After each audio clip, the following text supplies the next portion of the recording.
ঢাকা সহ সারা দেশের ভোটের খবর রাখছেন আমাদের সহকর্মীরা। রামপুর এলাকার বিভিন্ন কেন্দ্রের খবর রাখছেন সহকর্মী রাকিব অপ্র। সরাসরি তার সঙ্গে যুক্ত হব।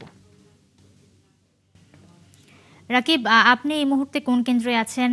সেখানে কি নির্বাচনী সরঞ্জামগুলো ঠিকঠাকভাবে এসে পৌঁছেছে কিনা, বা প্রিজাইডিং অফিসার সহ যারা রয়েছেন তারা কি সেটা গ্রহণ করেছেন কিনা, সব মিলিয়ে যদি বিস্তারিত বলেন।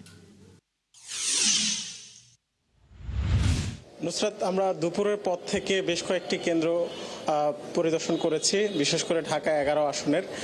আমরা দেখেছি যে অনেকগুলো আসনে 1 ঘন্টা আগেও আমরা দেখেছি যে সেখানে ভোটের যেসব সরঞ্জাম, ব্যালট বাক্স এবং ব্যালট সহকারে সেসব জিনিসপত্র কিন্তু আসেনি, কিন্তু এই 1 ঘন্টার মধ্যে আমরা দেখেছি বেশ কিছু কেন্দ্রে চলে এসেছে। এবং আমরা এই মুহূর্তে আছি বাড্ডা হাই স্কুলে। সেখানে চারটে এখন ঘরেই হবে বিয়ে বাড়ির পোলাও, যদি থাকে আকিজ এসেনশিয়াল সুগন্ধি চিনি গুঁড়া চাল। কেন্দ্র রয়েছে, 4টি কেন্দ্রের যেই সরঞ্জাম এবং লোকবল তারা চলে এসেছেন।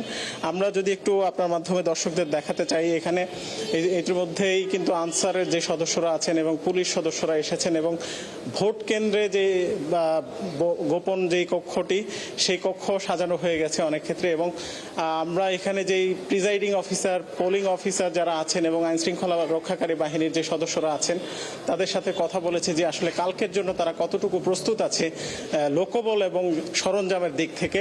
তারা আমাদেরকে জানিয়েছেন যে তাদের যে লোকবল দরকার সেই লোকবল ইসি থেকে তাদেরকে সরবরাহ করা হয়েছে, এবং যেসব ইকুইপমেন্ট দরকার, বিশেষ সরঞ্জাম, সেগুলো কিন্তু তাদেরকে দেওয়া হয়েছে। তার মানে তারা কিন্তু শতভাগ প্রস্তুত রয়েছেন কালকে একটু সুষ্ঠু সুন্দর ভোট এই আয়োজনের জন্য। এবং আমরা সাধারণ মানুষের সাথে কথা বলেছি ঢাকা 11 আসনের। এই আসনটিতে আসলে বিএনপির হেভিওয়েট প্রার্থী আছেন ডক্টর এম এ কাইয়ুম। তিনি আসলে বিএনপির কেন্দ্রীয় পদে আছেন, এবং অন্যদিকে এনসিপির আহ্বায়ক নাহিদ ইসলাম এই আসনে ভোট করছেন। আমরা যতটুকু জানি যে এই আসনে প্রায় 4,40,000 ভোটার রয়েছেন, এবং তাদের বড় অংশই কিন্তু নারী।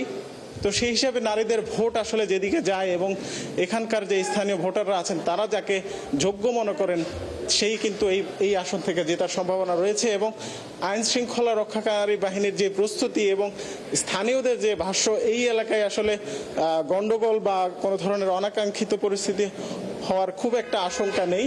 তো সেই হিসাবে বলা যাচ্ছে যে ভোট কালকে সুন্দর, সুষ্ঠু এবং একটি ভালো নির্বাচনের জন্য সবাই অপেক্ষা করছে। নুসরাত। রাকিব, অনেক ধন্যবাদ আপনাকে। দর্শক, রামপুর এলাকার বিভিন্ন কেন্দ্রের খবর রাখছেন আমাদের সহকর্মী রাকিব অপ্র। তিনি আমাদের সাথে যুক্ত হয়েছিলেন সবশেষ খবর নিয়ে।